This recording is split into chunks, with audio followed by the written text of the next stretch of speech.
Expo 2008 came down today to Sacramento, California.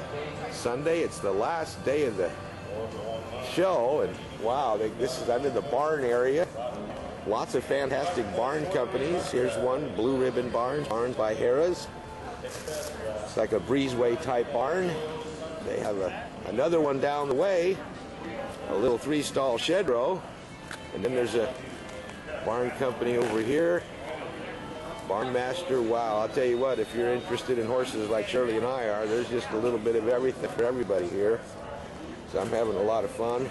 Shirley had to stay home, of course. And what's this? Stable Grazer.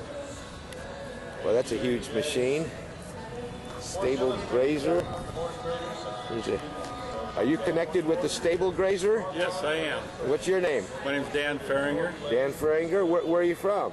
We're from North Idaho, Coeur d'Alene. Oh, up in the cool country. It's about 86 here today, and I bet you're a little bit uncomfortable, huh? They're snowing, or they're not snowing, but they're close to snow. Wow. It's raining up wow. there. So you're happy you're here, huh? Well, yeah, I'm enjoying the sun. Well, good. Hey, Dan, this is unique. What is I mean, why?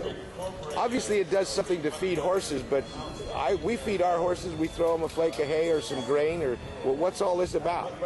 Well, it's a programmable automatic hay feeder. It's designed for stalled horses. A horse is a grazing animal, and their digestive system's designed like it's like a long, small conveyor belt that should have a small amount of food moving through it all day long. So they don't do well with large quantities of food, is that correct? Correct. We've got this small conveyor, and we're putting 2 big slugs of food going down it. Okay. Their digestive acids are trickling on this conveyor all day long. I see. Rather than trickling on a small amount of food going through it, it's trickling a small amount onto a large amount of food, and then the conveyor's empty. Now it's still trickling acid into their stomach. So that's where they get stomach problems and stuff like that. And that leads to stall vices, cribbing, pacing. Is that the ones that like to walk around all the time and they're nervous? Well, and some of them weave and they start cribbing, they start pawing at the gates, and they do damage to and the gates. that could be related to how we feed the horse when they're confined, because ours are outside most of the time and we don't have any of the problems. Correct.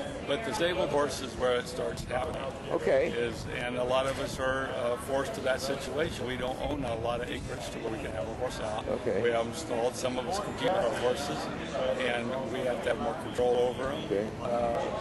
Another thing that it helps with is even feeding twice a day can be very inconvenient because you're at work, something comes up. Busy times, or you want to go fishing instead of horseback riding? Right. Okay, right. okay. And this will take care of it for you. So once you've loaded it and programmed it, you don't have to worry about it. You can also add supplements, medications, grains, that type of stuff. So if somebody goes away on I mean, you can't have like a week's supply of food. No, it's here. not designed for that, because we don't even encourage people to leave their horses unattended for that. Right. You know, some people can get by with a weekend out. But I with mine, I feed 6 times a day with 6 times? And I actually feed 25% less than I did when I was feeding 2 times a day. Okay, now this blows me. You actually feed less feed by feeding your horse 6 times a day, so that in itself has to save you money. Is that correct? Correct. Okay. And the horse is healthier, more content. Okay. It's just a more natural way. Well, let's see what this is. I'm going to take this home and show the wife here, man. This sounds kind of, even though we... Okay, well, so it can be installed numerous ways. This is a display to show what a stall front would look like. Okay, like one of these barns, like Barns by Harrah's or something like. I see that you're connected with Barns by Harrah's. Okay. Yeah, Blue Ribbon Barns by Harrah's. All right, great. So this shows that. Okay. When you drop the door down, typically all these shelves are empty and they're laying flat like these. All right. So you get in here. Operates on. Okay, I see. You just folded that down. Okay. Right. This operates on 4C cell flashlight batteries. So it's battery powered. You don't have to run any wires to it. Okay. We recommend changing the batteries once a year, but it does have a meter in here which will tell you when it's time to change the batteries. Every 7 seconds it goes from the time of day to the battery level. Wow. Wow. Real easy to program. It's like a little computer then. Yeah. I'll be done. Yeah, we've had customers go over 2 years on the same set of batteries. Just 4 batteries? Yeah. Wow. But you can buy the batteries at the grocery checkout. Yeah, and they're just regular batteries? Yeah, just flashlight batteries. Okay. So you program it to feed. The nice thing is you get home at 5 o'clock from work, you can have this program to feed at 3 o'clock.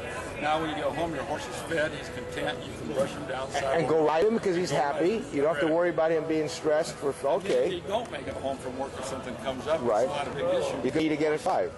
Yeah, you can have him programmed to feed mid-evening. Okay. So what you do is you drop the feed blower down.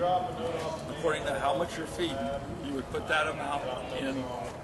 And you know, you're talking about the width of this flake. Let's say it's a 10-pound flake or a 5-pound. Well, you're going to use a lot smaller flake because you're feeding only. Correct. You're feeding more times a day. This would more simulate a day's worth of feed in these 3 shells. Okay. But on mine, I split these flakes apart, so there's not very much on each. You're one. feeding 6 times a day. I want to remember that. Yes. Okay.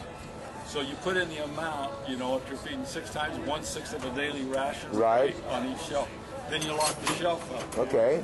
I forgot to bring an attachment that goes here, but we have an optional attachment that will also feed grain, pellets, supplements. Okay, so you can add your other stuff. Okay, right. Fantastic. Once you've loaded the machine up, it's got a hydraulic assist on it, so even like a 7-year-old child can load this. This door isn't very heavy. It's well, gosh, even an old man like me. Oh, wow, that just kind of flips up beautifully. Yeah. All right. And then this is a real nice feature of it. Is the design of the cabinet. This is a cabinet that we have molded by High Country Plastics. They're up in Idaho. I've just met those people. All right. And they've been designing and building plastic products such as these wheelbarrows, the mounting steps. Okay. That type of stuff has been in use for years. It's very safe, very durable, right? Very durable.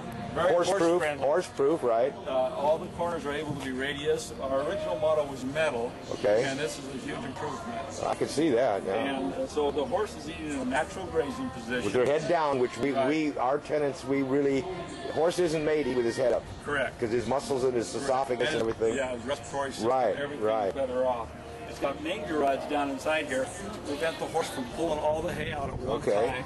So they're more or less grazing in there. Right. They're eating off of a clean surface. And they just use their nice lips to pull it out. And they just nibble at it and pull it out. Even the manger rods are a flexible plastic. Oh, wow, that's not steel. Great. So that they will flex if a horse will get their foot in there. Okay. Hey, well, I'm going to run this home and show Shirley, but basically, with something like this, is I can feed my horse more naturally. Correct. And it sounds like, because I know people who are paying people to take care of their horses. I just visited with a lady that said it costs her $30 every time she has somebody run out to feed her horse when she has. Well, with fuel prices and everything else, so one of these, and I'm sure these aren't cheap, are they? No, they're I mean, they're inexpensive. They're one item that if you use it, like I do, I'll use mine over 2,000 times a year. So that's right. You're feeding 6 times a day, 306 over 2,000 feedings a day. I mean, a year, right? Yeah. So when you figure that and what my time's worth, how much my convenience worth, what my horse's health is worth, right? And then the fact that now I've saved so much time in my daily schedule, I've got more time to actually enjoy my horse. Go ride and have fun, groom, and keep them tuned up. Okay. Yeah. And you're not cleaning up a bunch of stuff either. It's kind of looks like it'd be pretty clean. Too, you know, the horse is healthier, the horse is more content. So what are we looking at? A couple grand for one of these? They retail for $2,295. Okay, so if I have a 4-horse barn, I'm about 10 grand. Yeah. But if I had to pay somebody and my fee cost, we figure 2 years it's paid for?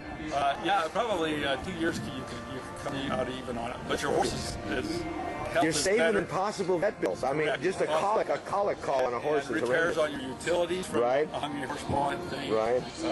You know, the prevention, and it's like buying insurance. Right. But you also get the benefit. Let me go. I want to get you a little. This Horse Expo, I've been coming here for 10 years, and every year I learn something different. Let me see here. I want to get into Sable Grazer. And then that's your phone number, but I understand that if we get a hold of the Barns by Harris, now this is in California, I assume. Yes. Barns by Harris, Blue Ribbon Barns are working with you. They're throughout California. Okay. And if you go to Blue Ribbon Barns on the internet, you're going to be there? Okay. Well, here's Barns by Harris, so if anybody's interested in these stable grazers, it'd be a heck of an idea. I'm excited. I'm going to show this to Shirley. Now, we have miniature horses. Obviously, we would be putting a lot less feed in, correct? I mean, you know, everything's relative. But this same size could fit because you're feeding on the ground. Correct. The miniature horse, fantastic. Yeah. Another way these can be installed is outside on the pipe rail fence. All right. All right. Because they don't need to be with this real nice installation. This is really ideal, but personally, mine's mounted to a pipe rail fence on the dry lot. Okay. Well, Ron, I appreciate your time, and I have a little horse blog. I'm going to get in touch with you, and maybe you can send me some information. Great. I'll put some. Well, glad you stopped by. Yeah. This was Ron. Again, your last name? Dan. My name's Faringer. Dan Faringer from Stable Grazer. All right. Thanks a lot, Dan. Well, thank you.